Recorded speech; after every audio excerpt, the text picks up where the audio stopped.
just give an update on Pan Global Resources. And for those who don't know anything about us, we're a Canadian listed company. We're also listed in the US.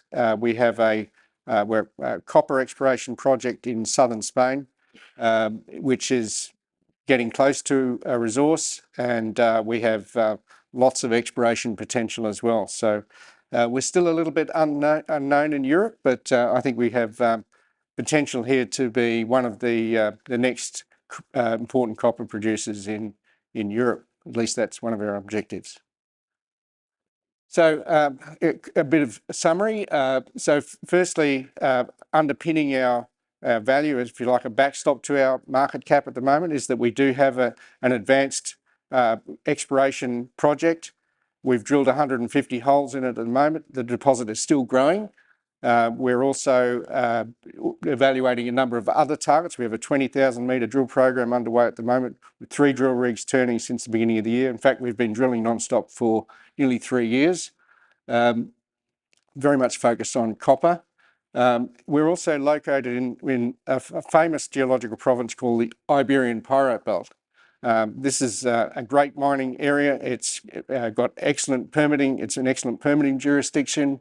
There are 7 major operating mines in the belt, with major operators like Lundin, First Quantum, Grupo Mexico looking to start a new mine there.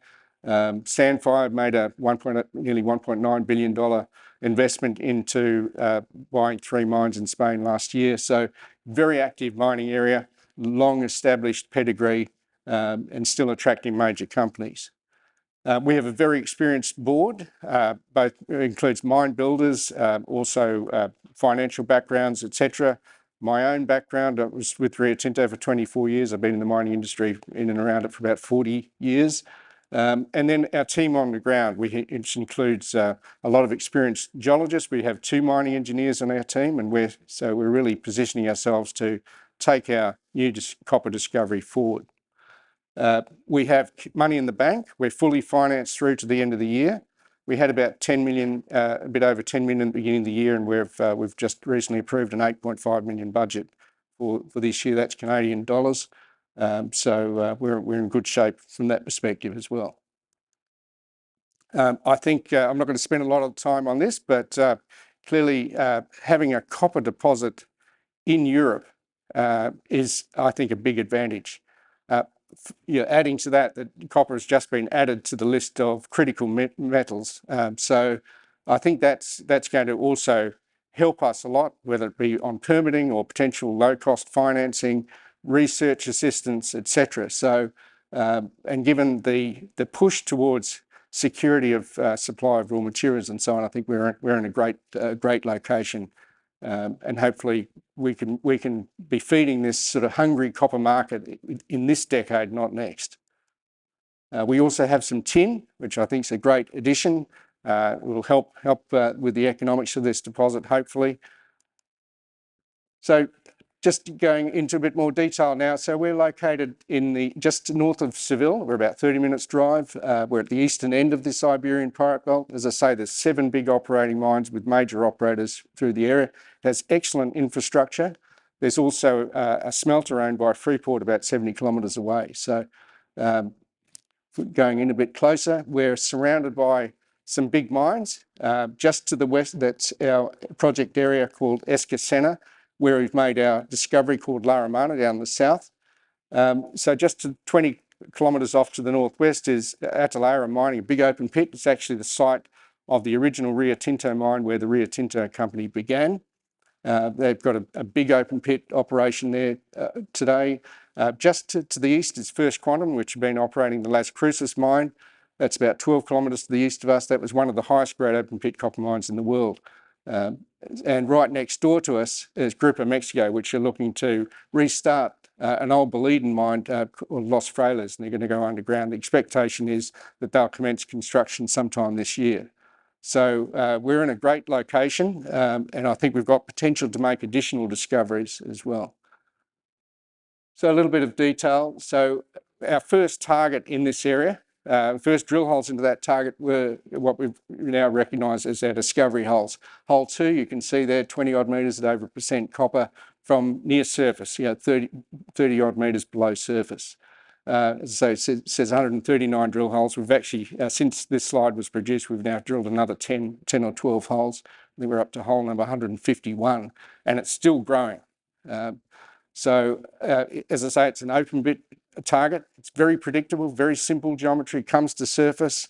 It's got a lot going for not challenging topography, etc. So in addition to the potential, the upside potential we see at this discovery, which we think is significant, we have many other targets that look like it. We're only just beginning to test some of those now, so we've got the potential to make additional discoveries. I mentioned the budget. We have 3 drill rigs we've had 3 drill rigs operating since the beginning of the year, testing 3 different targets. So we're just about finished a short program at our discovery area, Laramana. Those results should be ready to report in the next few weeks. Another target to the north, we've just finished 3 holes. We have 1 more hole planned at that target, and then another area called Escacena, where we have a 20-hole program. We're about 3/4 of the way through that. So a lot of news to come through from the drilling in the coming weeks, and we'll continue to keep the drill rigs operating. In addition, we've got metallurgical test work underway on our discovery. The copper study should be finished in the next few days, and we hopefully will have some news to report on that. And then we'll follow that up with some tin metallurgical test work as well. We've already begun environmental baseline work. So all the work that we need to sort of help prepare us for releasing a resource at some point. So a little bit on the exploration potential, etc. So you can see our Laramana discovery down the south in the yellow area. But these deposits often occur in clusters. So when you find one, you'll find a good chance you find another, and there are many examples like that in this area. There's the Neves Corvo mine off on the right-hand side. That's a cluster of 7 deposits. That's at the same scale as our area. So we're only just beginning to test some of the many other targets in this property package. We use a geophysics technique called gravity. Many discoveries have been found by drilling gravity anomalies in the Iberian Pirate Belt. The Los Frailes deposit over there, with Grupo Mexico looking to develop, that was discovered by drilling that gravity anomaly. Las Cruces, that I mentioned before, was found by drilling a gravity anomaly. And you can see the gravity anomaly at Laramana that we drilled, and that's turned out to be another discovery. But we have many others that look like Laramana, most of which we haven't tested yet. So we think we've got a pretty exciting program ahead of us as we get on to testing many of these other targets. So zooming in on our Laramana discovery, as I say, we've drilled about 150 holes. It's currently about 1.2 to 1.3 kilometres long east-west, comes to surface in the south, dips moderately to the north. It's very simple geometry. We think it could extend another 800 metres to 1 kilometre further to the west. So giving us something like 2 kilometres of strike length. So really getting some significant dimension to it. You can see some of the grades there, but looking at some cross sections, very simple geometry, as I say, ideal for an open pit, shallow cover. We're looking at some of the highest grades and thickest intersections closest to surface. So great from a payback perspective.